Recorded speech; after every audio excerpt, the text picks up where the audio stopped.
මම මේ වීඩියෝ එක දාන්නෙම ඇත්තටම මගේ ලෙඩේ හොඳ කරගන්න මට නොයෙකුත් දේවල් තැන් වලට යන්න වුණා නොයෙකුත් ස්පිරිතාල නොයෙකුත් වෛද්‍යවරු ළඟට යන්න වුණා.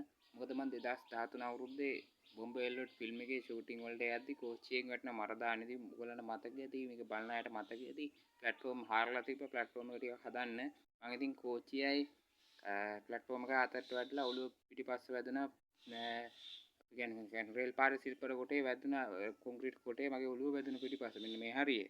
ඉතින් මම ඔයාලට සෑහෙන කාලයක් තිස්සේ බේත් ගත්තා මොකක් වෛද්‍යවරු කරා ගියා. මගේ එක යාළුවෙක් කිව්වා දොස්තර මහේෂ් විජේරත්න කියන කෙනා ළඟට යන්න.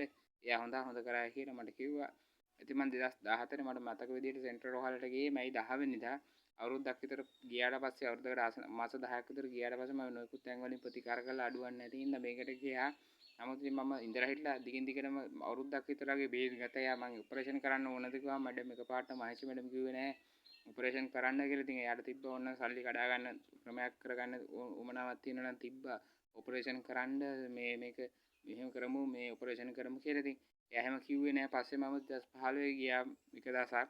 ඇත්තටම ඒ දවස්වල මට ආවේ නොයෙකුත් ප්‍රශ්න තිබ්බ සමාජයෙන් ආව ප්‍රශ්න තිබ්බා. ඉතින් මම දේශද්‍රෝහී වැඩ ක්‍රියාවලට සම්බන්ධ වුණා. මම ඉන්දියාව දෙන්නකොට රතිඤ්ඤපත්තු කළා ඇත්තටම ක්‍රිකට් මැචස් වලදී.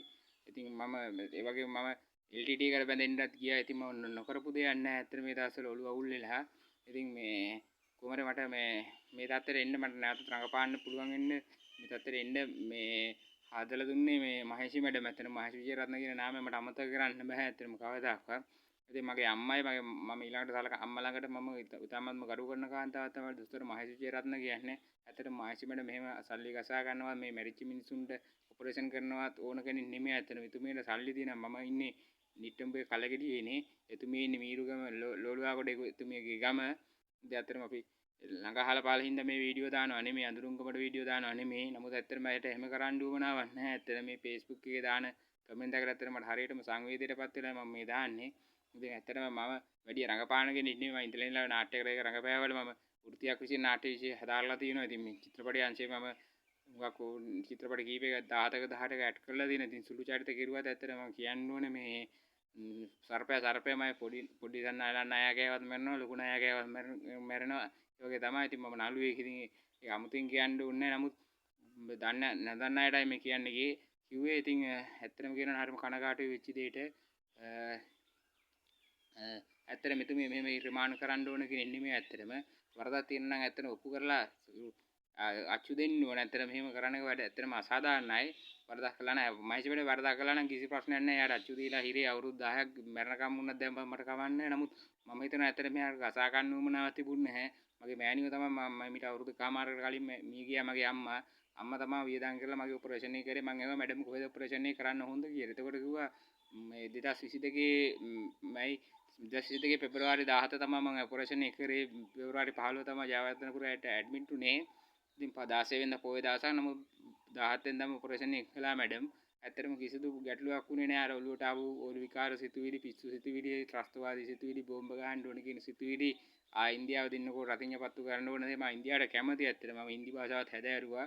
මම ඉන්දියාවට කැමති වෙනම දෙයක්. නමුත් ඇත්තටම දේශද්‍රෝහී වැඩවලට සම්බන්ධ වෙලා මම හිරේ විලංගුවේ වැටෙන්න ඔන්න මෙන්නේ තිබ්බ එක බේරුවේ මහේෂි මැඩම්. ඇත්තටම මෙතුමියට ඒක කළගුණ සැලකිය යුතුමයි. ඇත්තටම විශේෂ ස්තුතියක් පළ කළ යුතුමයි. මොකද අපි දන්නා හුඟක් වෛද්‍යවරු එක පෙත්තක් ඇති එක ඉන්ජෙක්ෂන් එකක් ඇති ජීවිතේ විනාශ වෙන්න. ඉතින් එතුමිය එහෙම කරේ නෑ මට. මම අවුරුදු දැන්ට අවුරුදු 10ක 11ක තිස්සේ ඉඳලා එතුමිය අඳුරනවා. ඉතින් ඇත්තටම හොඳ කාන්තාවක්. මම හිතන්නේ නෑ කිසිම දොස්තර කෙනෙක් මේ ලෙඩේ මරන්න බේත් කරා කියලා. ඉතින් එහෙම ඉන්නවද නැද්ද මම දන්නේ නෑ. කාලයක් තිස්සේ ශාපි වෙනුවෙන් කෑ ගහපු කට්ටිය ශාපිටත් උහුම කළා. දැන් ශාපි අන්තිම නිදහස් කළා ශාපි දොස්තර මහත්තයා. ඉතින් මේක ඉතින් මෙයා UMP කියලා දැන් මාලිමා ආණ්ඩුව කියලා මහේෂි මැඩම් UMP කියලාවත් එහෙන් පලිගන්න එක වැරදි. ඇත්තට අපිත් මාලිමාවට ඡන්ද දුන්නා. මම මාලිමාවට කාර්යාලයකුත් දැම්මා. මගේ ඉස්සරහ අල්ලපු මගේ වත්තේ තියෙන කඩේ මාලිමා කාර්යාලයක් දැම්මා. ඉතින් එහෙමයි කියලා අපි මාලිමාවටම පැනගෙන දෙන්න ඕනේ නැහැ. කොයි ආණ්ඩුව ආවත් වැරදි නම් වැරදි කියලා කියන්න ඕනේ. ඇත්තට මහේෂි මැඩම් වැරද්දක් කරලා තියෙනවා නම් ඒක කමක් නැහැ. නමුත් එතුමිය වැරදි කියලා මම නම් හිතන එකක් නැහැ. ඇත්තට මගේ ඔපරේෂන් එකට ගියේ 71000යි. ඒ ජයවර්ධනපුරෙන් කළේ. ඉතින් ඒක සමහර කෙනෙක් ඉතින් මටත් ඉවරන වියදම් කරවන්න තිබ්බ. ඒතර මම ආපහු මැඩම් කොහෙන්ද හොඳ කියලා කිව්වා. මැඩම් කිව්වා අඩුවට කරන්න නම් ජයවර්ධනපුර තමයි හොඳ කියලා. මම එහෙම කියලා එයා මගෙන් ගණන් ගැපුවේ නැහැ. ඇත්තටම හරිම කනගාටුදායක සිදුවීමක්. ඉතින් මම බලාපොරොත්තු වෙනවා මේ අධිකරණයෙන් යුක්තිය ඉෂ්ට කරයි කියලා. අපි වගේ රෝගීන් වෙනුවෙන් තවත් මේ වගේ රෝගීන් ඇති. ඇත්තටම බය නැතුව වීඩියෝ පළ කරන්න මහේෂ්මෙන්ට හොඳ මහේෂ්මෙන්ට මින්දා එක දවසක් හරි ජීවත් වෙන්න හොඳ වුණ අයට මේ වීඩියෝ එක පළ කරන්න කියලා මම කියන කමෙන්ට් දාන්න. මටත් ඕන තරම් කමෙන්ට් දාන්න. මට ගැටලුවක් නැහැ. ඇත්තටම මට නැති වෙන්න දෙයක් නැහැ. මගේ අම්මා මගේ තාත්තා ඩයලයිසිස් කරන්න ගිහිල්ලා හුඟක්ම අමාරු වෙట్లా දීපල විකුණන්න උනා. ඊට පස්සේ මගේ අම්මා නැති වුණා. මගේ තාත්තා නැති වුණා. මම විවාහ වෙලත් නැහැ. ඇත්තට මට ගැටලුවක් නැහැ. ඇත්තට මට මොන දෙයක් වුණත් මගේ ජීවිතේට මම මැරුවා වුණත් මම ඇත්ත කියන්න බය නැහැ. ඇත්තටම දොස්තර මහේෂ් විජේරත්න මැඩම් කියන්නේ ඇත්තටම ලංකාවේ ඇත්තටම දෙවියෙක් වගේ සලකන්න ඕන කාන්තාවක්. ඇත්තටම එතුමිය හොඳ දක්ෂ වෛද්‍යවරියක්. ඇත්තටම කියනවා නම් දෙවියෙක් වගේ සලකන්න ඕන කාන්තාවක්. මෙතුමිය මේව ඇත්තටම මේ හිරගෙවල් ගානේ ලගින්න ඕන කෙනෙක් නෙමෙයි. ඉතින් ඇත්තටම මම හරිම කනගාටුදායක වෙනවා. මම හිතනවා යුක්තිය සාධාරණ නම් යුක්තිය ඉටු වෙනවා නම් ඇය වෙනුවෙන් යුක්තිය ඉටු වෙයි කියලා. ඉතින් බොහොම ස්තුතියි සියලු දෙනාටම තෙරුවන් සරණයි.